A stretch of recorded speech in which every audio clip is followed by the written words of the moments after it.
que no le he faltado el respeto a nadie. Soy la autoridad de esta comuna y tengo la responsabilidad de comunicar. Cuando yo informo que falleció la vecina, la primera de la comuna, la vecina, les quiero comentar que falleció a las 6:25 de la mañana. Yo estaba a la espera de este móvil y terminó el móvil, pero no se informó el fallecimiento. Es más importante velar por las vidas de las personas. Creo que no le he faltado el respeto a nadie. Soy la autoridad de esta comuna y tengo la responsabilidad de comunicar lo que está pasando en ella, sobre todo con una pandemia que está fuera de control en algunos países que son desarrollados. Tenemos que actuar rápido, con la información real, fidedigna. Y de verdad me da una pena enorme pensar que este programa creado, que el cual me ha permitido hablar directamente con los vecinos con coronavirus, pueda ser bloqueada la información desde ahora. Es de vital importancia la transparencia. Perdónenme, para mí es importante la transparencia. Si yo puedo prevenir el contagio de las personas que rodean a una persona que es positiva, lo tengo que comunicar, no a los 2 días, no a los 4 días. El sistema está lento, necesitamos agilizar y necesitamos tomar acciones locales.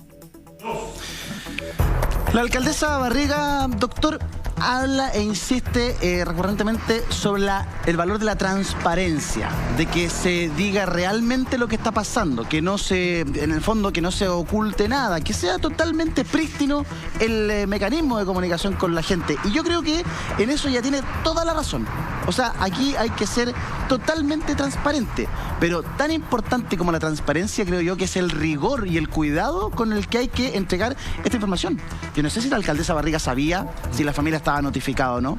No sé si la alcaldesa Barriga sabía las condiciones o la condición base que tenía esta paciente. Entonces, por eso mismo, me parece que hay que ser un poco más prudente, pero no dudo de sus buenas intenciones. No sé qué le parece a usted lo que ella argumenta respecto de la transparencia total.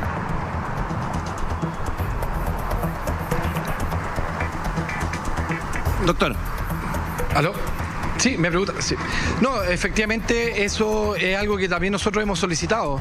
En la transparencia, ahora, más que en las noticias o quién se adelanta a quién, nosotros estamos solicitando transparencia y ojalá lo más completo posible sobre los datos.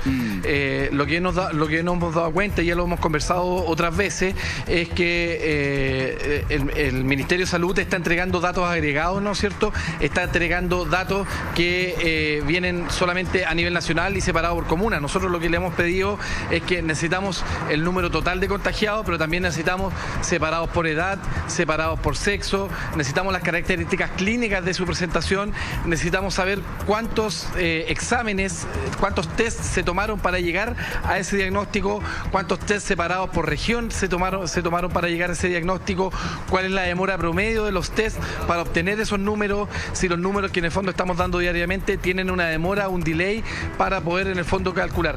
Hay que saber que es importante que estos datos los puede tomar cualquier persona y la transparencia va por ahí. La transparencia no va como una señal política, sino la transparencia va por un tema académico y por un tema de epidemiológico, porque cualquier persona puede tomar estos datos y puede hacer cálculos y finalmente estos cálculos terminan aportando a la realidad final, en el fondo, o a los datos finales para poder tomar mejores decisiones. Fue lo que pasó en Corea, fue lo que ha pasado en otros países. Hay harta duda, doctor, respecto de los datos, respecto de la información que se entrega. Cuando la alcaldesa Barriga pide transparencia, uno fácilmente puede linkear algunas cosas. Usted, hace algunos días atrás, cuando llevábamos cerca de 200 personas contagiadas, nos señaló probablemente tengamos 2.000. Entonces, hoy día se dice oficialmente que tenemos 746 personas contagiadas. ¿Usted cree que en realidad son muchos más? ¿Cuántos debiésemos tener realmente? ¿O esa cifra es ajustada? Claro, no, lo que pasa es que lo que hablamos hace un tiempo atrás es que se sabe por la experiencia internacional que por cada caso confirmado probablemente hay alrededor de 9 y 10 casos no confirmados. Por eso se hace una aproximación que cuando dice 700 uno piensa en 7.000. Ahora, la curva es logarítmica, así que probablemente pueden haber más. El tema es que en base a los datos que tenemos no podemos hacer una proyección exacta. Las proyecciones han tenido muchos problemas en poder generar esos datos o los modelos matemáticos en poder aproximarse exactamente. Hoy en día lo que hemos visto es que a las proyecciones que habíamos tenido, la curva se está empezando a separar un poco. Entonces, probablemente eso pudieran ser buenas noticias y ojalá todos queremos que sean esas buenas noticias. El problema es que no sabemos exactamente si son buenas noticias o la curva se está empezando a separar porque el testeo no está siendo suficiente. Entonces, cuando nosotros hablamos de transparencia de datos, es una crítica que tiene que ver más con lo técnico, con lo epidemiológico, más que como lo político, como lo hace la alcaldesa Barriga. Perfecto. Entonces, esta separación de la curva, ya que la curva se ha empezado como a separar, ¿no es cierto?, las proyecciones iniciales.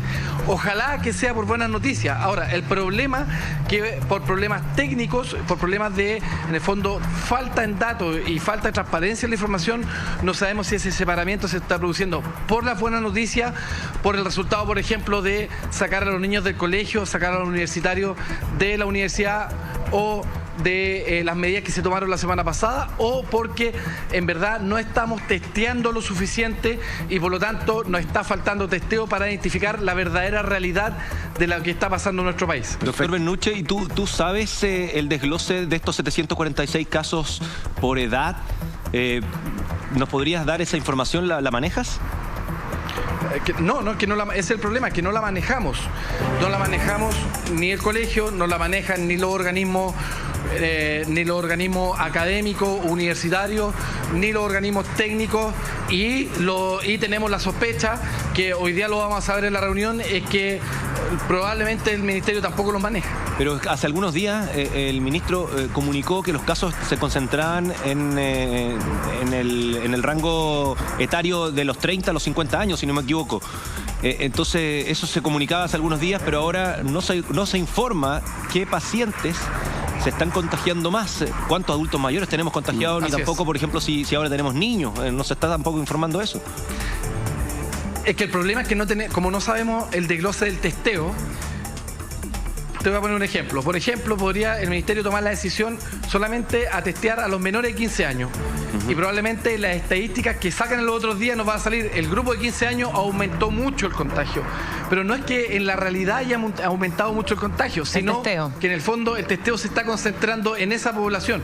Entonces, el problema es que al saber el número bruto, al saber el número completo de contagiados y no saber qué grupos se están testeando más o qué grupos se están testeando menos, no sabemos si esa distribución de número bruto se está distribuyendo equitativamente en todos los rangos de edad o se está concentrando en un rango de edad. Entonces, la verdad que ahí, cuando nosotros hablamos de falta de transparencia de datos, no es una crítica a que el ministerio nos esté escondiendo los datos, sino, en el fondo, es una crítica a que probablemente ni siquiera el ministerio sepa que se están haciendo bien o mal las cosas.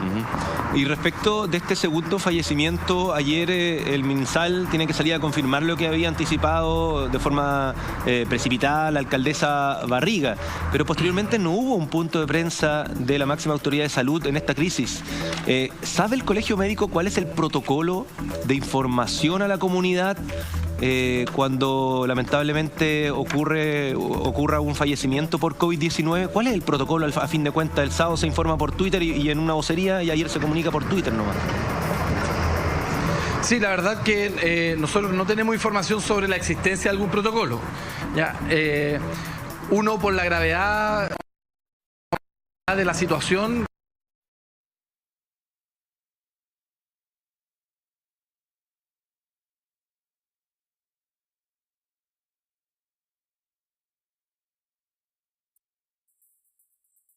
lo que planteaba la alcaldesa de que en el fondo hay que tomar medidas.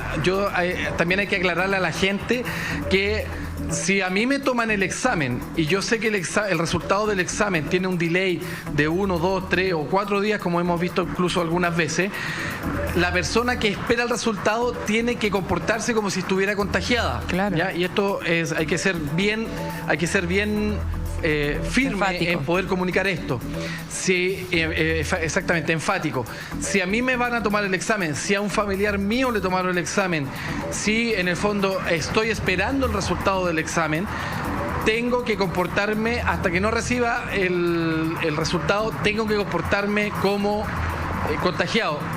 Yo el fin de semana, digamos, mi polola estuvo enferma y el fin de semana yo estuve en cuarentena porque en el fondo ella tenía todos los síntomas, así que nos tuvimos que ir a hacer ella se tuvo que ir a hacer el examen y finalmente salió negativo. Yo pude salir a la calle solamente una vez de que su examen había resultado negativo, porque en el fondo antes nos tuvimos que comportar como si estuviéramos contagiados.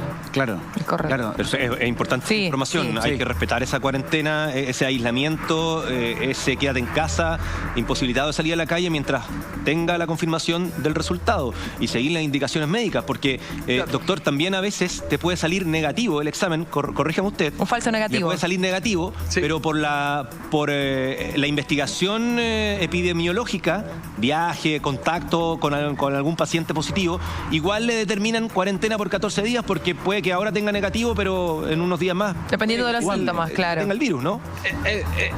Es exactamente lo que conversamos ayer, es que el examen no sirve en personas asintomáticas, pero Claro. si yo tengo indicado cuarentena por contacto cercano o porque viajé en uno de los 75 países que tienen transmisión comunitaria, que hoy día son como 120, efectivamente no importa que haya salido negativo el examen, tengo que mantener la cuarentena. En el caso personal que les conté yo, era una persona con síntomas, con fiebre, con tos, con expectoración, con mialgia, que se fue a hacer el examen.